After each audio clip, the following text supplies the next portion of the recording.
pas peur.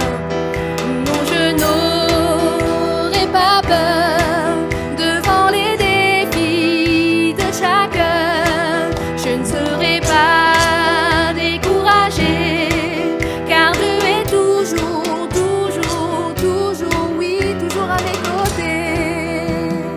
Amen.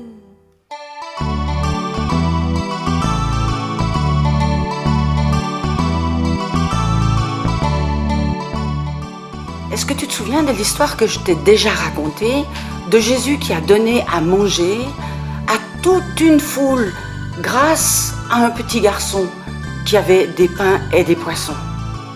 Eh bien, aujourd'hui, je vais te raconter la suite, ce qui s'est passé juste après.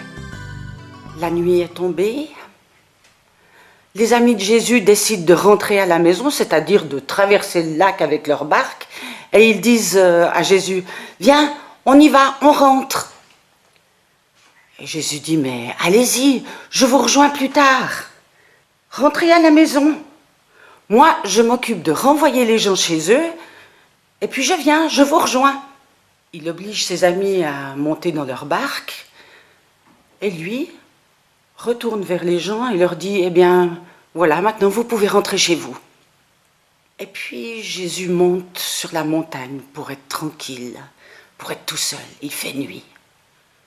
De loin, il voit la barque qui s'éloigne et le vent qui se met à souffler et les vagues qui se mettent à grossir. Mais Jésus reste là, sur sa montagne. Vers la fin de la nuit, il décide de les rejoindre. La barque est au milieu du lac. Elle est ballottée dans un sens, dans un autre. Le vent souffle, les vagues sont hautes. Et Jésus traverse le lac à pied. Il marche sur l'eau. Les amis de Jésus dans la barque s'arrêtent presque de respirer. Qu'est-ce qu'ils voient? Un fantôme! Un fantôme! Un fantôme! Ils ont peur. Ils croient encore aux fantômes. Nous, on sait que c'est Jésus qui arrive, qui marche sur l'eau. Un fantôme! Alors Jésus leur dit, mais c'est moi, n'ayez pas peur. Dans la barque, il y a Pierre. Alors Pierre, il dit, c'est Jésus, j'y vais. Mais Pierre, il est gonflé. Alors Jésus lui dit, viens. Et Pierre, tout courageux, il passe les pieds par-dessus bord et il marche sur l'eau, et il marche. Mais tout à coup, il se rend compte que le vent est rudement fort, que les vagues sont rudement hautes, alors il commence à regarder ses pieds. Évidemment, qu'est-ce qui se passe? Il commence à couler, et il a de l'eau jusqu'aux genoux, jusqu'à la ceinture, peut-être même jusqu'aux épaules. Alors il crie, « Jésus, Jésus, sauve-moi !» Et Jésus lui tend la main et lui dit, « Mais Pierre, pourquoi tu as regardé tes pieds? Pourquoi est-ce que tu as douté? Est-ce que tu n'avais pas confiance ?» Alors il a pris Pierre sans doute par la main, tout mouillé, tout trempé. Ils sont montés dans la barque tous les deux et la barque est arrivée au port, sur la plage. Alors les amis de Jésus, qui ont eu tellement peur, qui ont été tellement impressionnés, qui ont cru voir un fantôme alors que c'était Jésus, alors ils se sont mis à genoux et ils ont dit, Jésus, on croit vraiment que tu es le Fils de Dieu, et nous on le croit aussi.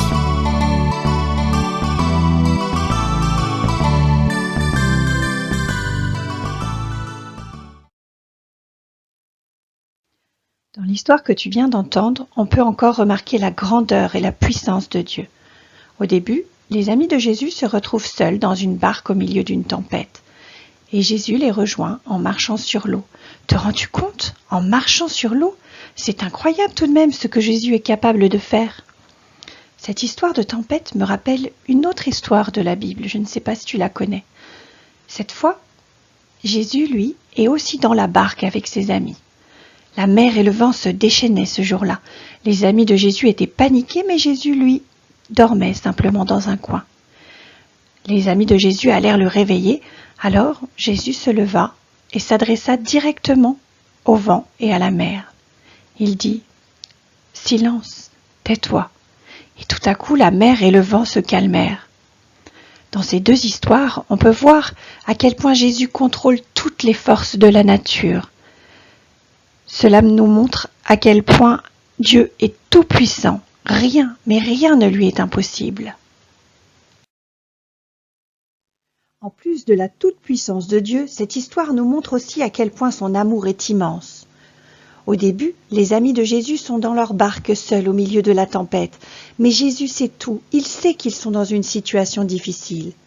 Alors il vient à leur rencontre en marchant sur l'eau. Quand ils ont vu Jésus sur l'eau, ils ne l'ont pas reconnu tout de suite. Ils croyaient voir un fantôme, ils ont eu peur et ils ont crié « Un fantôme !»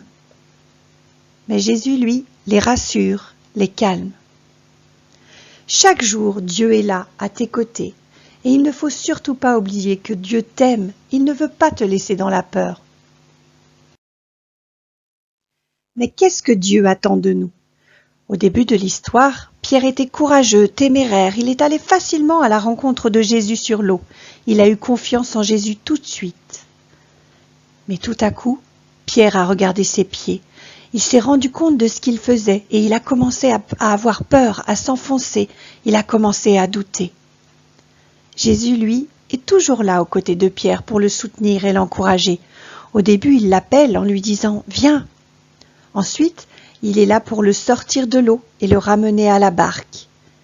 Mais Jésus a vu la peur dans le regard de Pierre. Alors il lui a dit « Pierre, pourquoi n'as-tu pas eu confiance en moi ? Pourquoi as-tu douté ?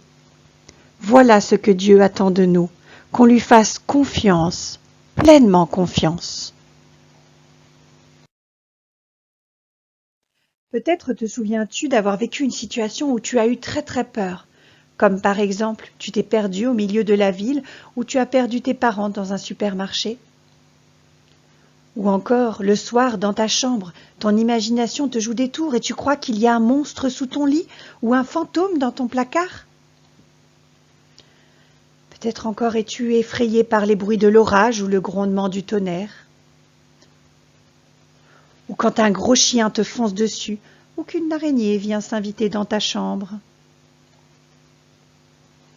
Ou encore, à l'école, quand tu dois prendre la parole devant toute la classe, faire ton exposé, c'est peut-être douloureux, difficile à vivre. Mais ne crains rien, appuie-toi sur Dieu. Dans la Bible, il y a un verset qui m'aide beaucoup et qui m'encourage dans les situations difficiles. Il se trouve dans Philippiens, chapitre 4, verset 6. « Ne vous inquiétez de rien, mais en toute chose, faites connaître vos besoins à Dieu par des prières et des supplications. » Tu peux lui partager tes craintes seul dans la prière ou demander à papa et maman de prier avec toi. Je suis sûre qu'ils seront d'accord. Alors surtout, n'oublie jamais que Dieu est toujours là à tes côtés, que rien ne lui est impossible. Garde toujours ton regard fixé sur lui et n'aie pas peur, parle-lui. Et surtout, fais-lui entièrement confiance. Alors j'espère que tu as passé un bon moment devant cette histoire. En tout cas, je te souhaite de passer une bonne semaine et à dimanche prochain.